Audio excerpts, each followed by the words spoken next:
తెలంగాణ రైతుల అభివృద్ధి సంక్షేమంపై ప్రత్యేక దృష్టి పెట్టిన రేవంత్ సర్కార్ ఇప్పటికే ప్రతిష్టాత్మకమైన కార్యక్రమాలు అమలు చేస్తోంది. మొన్నటి వరకు 2 లక్షల మేర ఉన్న రుణాన్ని మాఫీ చేసి రైతుల ముఖాల్లో సంతోషాన్ని తీసుకొచ్చింది. జనవరి 26న రైతు భరోసాతో పాటు ఇందిరమ్మ ఆత్మీయ భరోసా పథకాలను ప్రారంభించనుంది.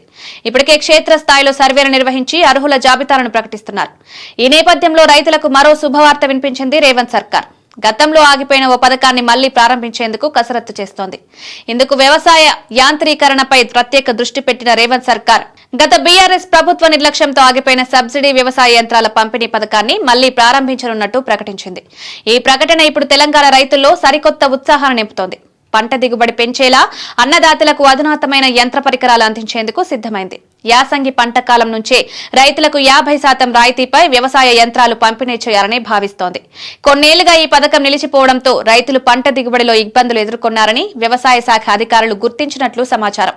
కాంగ్రెస్ హయాంలో రైతులు ఎలాంటి ఇబ్బందులు ఎదుర్కోకూడదని నిర్ణయించగా ఈ పథకాన్ని మళ్లీ ప్రారంభిస్తున్నట్టు ప్రకటించింది.